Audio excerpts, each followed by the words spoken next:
This is English shorthand dictation number 249. Dictation speed is 140 words per minute. Ready? Start. Honorable Chairman, Sir, I take this opportunity to raise an important issue to stop privatization of public sector banks. The Honorable Finance Minister, in her statement last month, mentioned about disinvestment in two public sector banks. Since the banks were incurring losses earlier, the government took a decision to merge the banks to revive them. Now, if we privatize the banks, they will look into their own monetary benefits. They may sanction crores of rupees to their sister concerns and their allies. What will happen if the loans that are sanctioned to some companies result in bankruptcy? What is the guarantee for the depositors? There are about 8 lakh bank employees. What is the job security for them? There are almost 5 lakh retired employees who have been requesting for ages about their pay revision. Still, their request has not been accepted. But the banks have lakhs of crores of rupees in their corpus fund. Why can the government not implement the pay revision? I would request the government to stop privatizing the public sector banks. Sir, I agree with the point raised by my honorable friend that states are making slow progress in taking the central share from Delhi. There is a basic reason. We are in the age of transparency. The Ministry of Finance has introduced a new pattern of disbursement to all the line ministries in the Government of India, and all the line ministries are also persuading the respective state governments to work in a more transparent manner. The Government of India releases the fund when states deposit their 40% share to the respective department. States have their own financial structure. A lot of states are taking a progressive stance. A lot of states have their own way of functioning. The Finance Ministry and all the line ministries are persuading the state governments. This is a transitional phase. I hope that by the end of this financial year, there will be a substantial improvement in all these areas. This is a new pattern which the Government of India is following. This money belongs to the common man of this country. Every penny has to be spent in a transparent manner. This is the effort of our government. Most of the state governments are cooperating. Gradually, it will improve. The states have to adhere to the financial discipline as jointly agreed by the Government of India and the states. Sir, I would like to say that there has been no effort from the Government of India to develop the rubber industry in recent years in my constituency. Natural rubber is one of the most important plantation crops grown in my constituency, and most of the people are depending on rubber plantations for their livelihoods. Among the various demands, the establishment of a rubber research center takes the first priority. In this regard, it is understood from the district authorities and the concerned officials in the state government that a series of efforts have been made in the recent past. Based on the request from the rubber board, around 166 hectares of land area has been identified in my constituency. The identified land has been offered to the rubber board for a minimal annual lease amount of rupees 10 lakhs.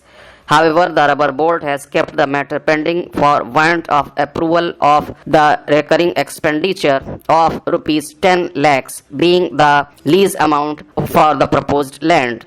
I urge upon the Union government to issue the necessary direction to set up the rubber research center in my constituency at the earliest. Sir, last week this House discussed the demand for grant relating to railways, which is the largest public transport network in our country. Several honorable members expressed apprehensions on the impact of privatization of railways by the central government. Today, the discussion is about another significant public transport system, that is the national highways. Tomorrow, we are going to discuss shipping and civil aviation and the basic requirements for it. Sir, this government is implementing privatization policies here as well. The big ports, airports, and air services, including Air India, have been privatized. The central government has transformed itself into a dealer of privatization of this country's primary assets. I would request the Honorable Minister to kindly look into it and take steps to save our roads, which are the nerves of our public transport system. I have faith and confidence in him. I appreciate his sincerity. I am grateful to him for allocating a sizable amount in the budget for important projects of this government. In India, we are heavily dependent on road transport, both for freight and passenger movement. As per the latest data, over 70% of freight traffic and about 85% of passenger traffic is dependent on road transport. This shows the importance of increasing the road transport infrastructure. This over-dependence on road transport in both passenger and freight sectors makes it absolutely necessary to maintain our roads and highways in good condition with all amenities. The Government of India has privatized the air traffic sector, and privatization in railways is also progressing. Now the only major traffic system remaining with the government is the road transport. Hence, I request the government to seriously consider this and prepare and implement projects to meet the demand of road traffic for a period of at least coming 30 years in a mission mode.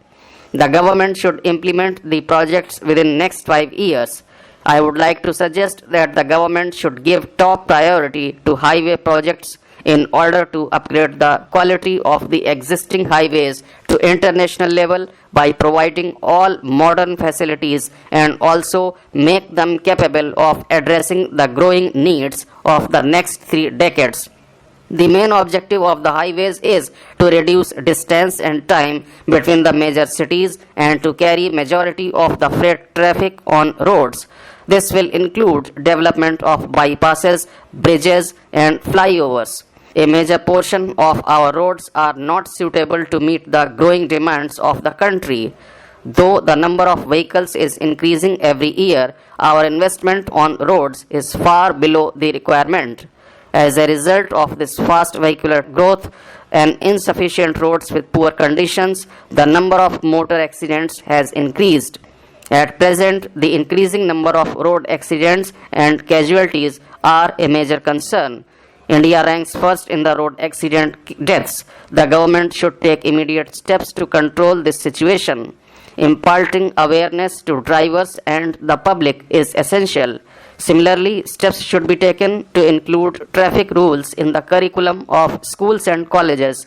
I still remember some lessons that I had learnt during my school and college life. The government may also consider developing other modes of transport like waterways and sea routes after providing sufficient connectivity with the existing network of roads and railways. Sir, whenever we talk about the word infrastructure, the first few words that come to our minds are roads, highways, and transport. Today, we are discussing the demands for grants of the Ministry of Road Transport and Highways. India has the second largest road network in the world. It is consisting of national highways, expressways, state highways, major district roads, other district roads, and village roads, out of which we have 1.41 lakh kilometers of national highways. The allocations have increased and some major announcements have also been made, which is a good thing. I have certain questions and suggestions on which I would like to have a response from the ministry. A large number of national highways across the country have dangerous potholes and they need to be maintained in a better state. I would request the minister to allocate some part of the maintenance budget to monitor the vast network of national highways across the country. It will prevent any possible accidents due to the poor state of national highways. There is need for a research fund not only to study road construction techniques and materials utilized, but also to study and develop a better system to monitor the quality of roads across the vast network of national highways in the country. One of the major challenges while traveling on highways is the absence of proper signs and directions for necessary facilities like toilet for women, police station, trauma care center, and hospital.